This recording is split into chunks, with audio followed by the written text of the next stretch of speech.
Les grands oubliés de la stratégie de lutte contre le Covid-19 sont les 15 millions d'enfants et d'adolescents. La 4e vague va les frapper durement dans les semaines qui viennent. C'est l'alerte que vous lancez dans une tribune au journal Le Monde. Mélanie Heard, bonjour. Bonjour. Vous êtes docteur en sciences politiques et responsable du pôle santé du think tank Terra Nova. Vous êtes inquiète pour les enfants. Pourquoi particulièrement en ce moment ? La 4e vague, elle a ceci de particulier que chacun l'a compris, elle tient à la contagiosité accrue du variant qu'on appelle Delta. Elle a une autre particularité, c'est qu'elle survient dans une population qui est partiellement vaccinée. Et on le sait tous, les premiers à avoir été vaccinés, c'est les classes d'âge les plus âgées. Et globalement, on a une couverture vaccinale qui est bien moindre chez les mineurs. Pour 2 raisons. D'abord parce que le vaccin n'est pas accessible aux moins de 12 ans. Et d'autre part parce que les 12-17 ans n'ont eu accès à la vaccination qu'il y a en gros un mois, un peu plus. Donc du coup, on a une population qui mathématiquement est moins protégée et donc plus attractive pour le virus. Le virus va s'attaquer à ceux qui ne sont pas encore vaccinés, que sont les enfants.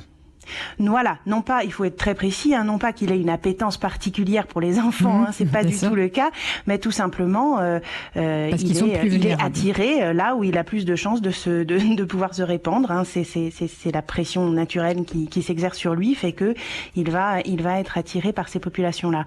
Donc on a des modélisations qui montrent qu'on pourrait avoir un cas sur 2, une contamination sur 2 qui surviennent chez les mineurs dans quelques semaines au pic de l'épidémie. Et ça, c'est évidemment quelque chose qui est quand même inquiétant et qui ne peut pas être traité comme une information anecdotique. Effectivement, oui. Selon les projections de l'Institut Pasteur, au pic, donc dès le mois de septembre, dans un scénario médian, on compterait 100 000 nouveaux cas par jour et parmi ces 100 000 cas, il y aurait 50 000 enfants et adolescents infectés chaque jour.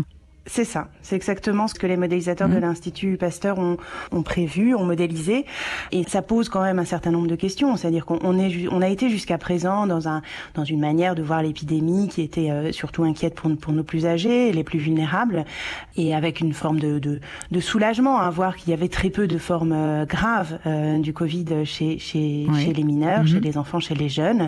Dans tous les pays du monde où la 4e vague se déploie plus vite que chez nous, on observe que les cliniciens, les médecins, les épidémiologistes font part d'une vive inquiétude à l'idée qu'on pourrait avoir des dizaines de milliers de jeunes contaminés chaque jour. Effectivement, c'est ce qui est nouveau dans votre alerte. Jusque-là, on se disait que, alors depuis des mois, même 1 an et demi, on dit que les enfants ne font quasiment pas de formes graves. On s'inquiète pas beaucoup pour les enfants.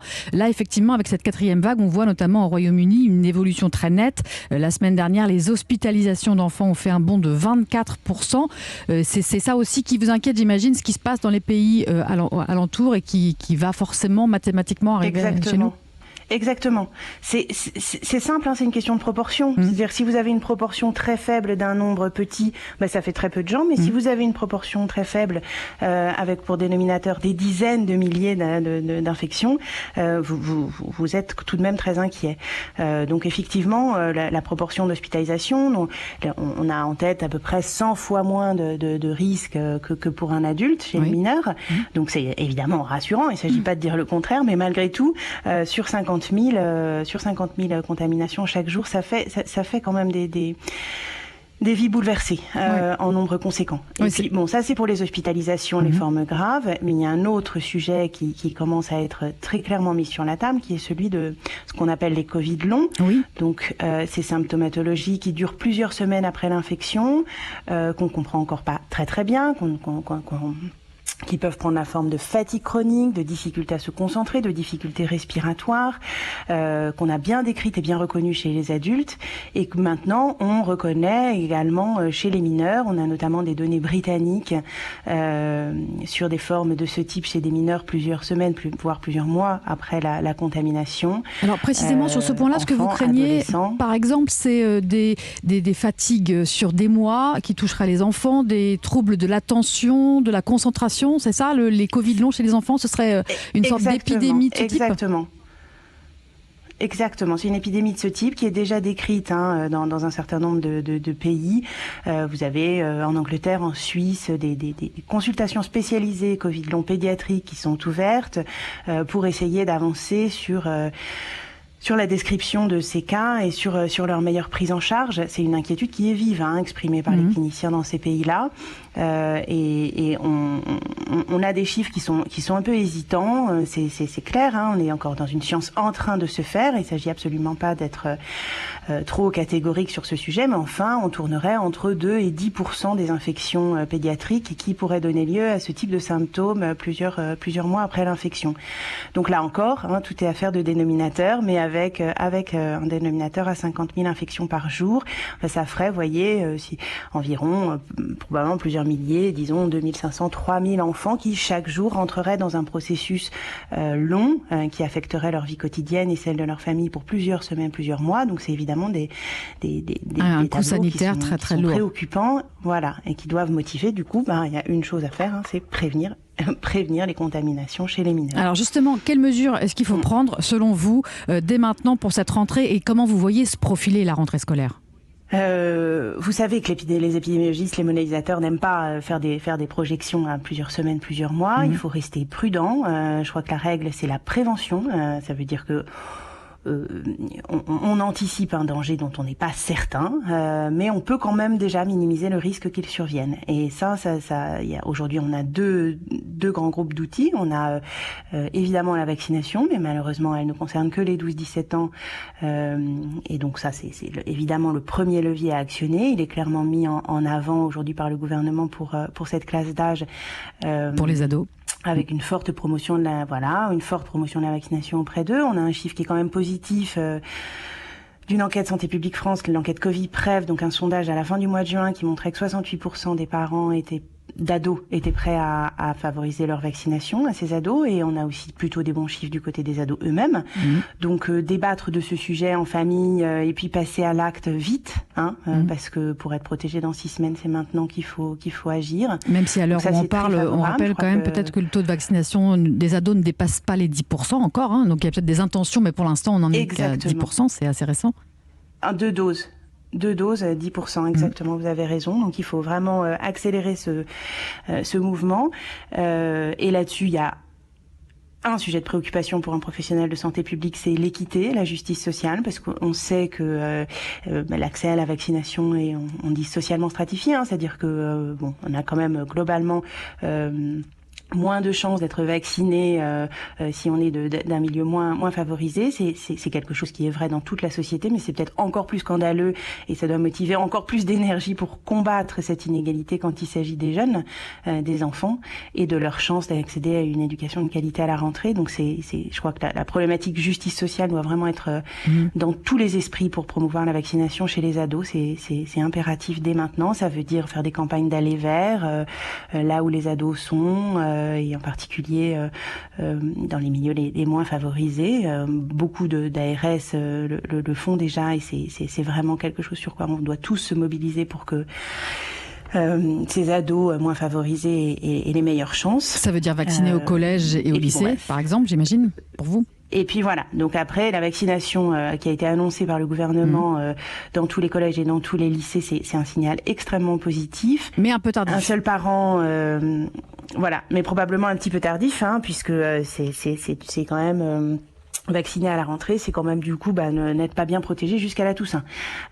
Donc c'est pas la panacée, la vaccination. On le dit depuis le début. En santé publique, on parle de prévention combinée. On peut pas utiliser un seul outil, ça marche pas.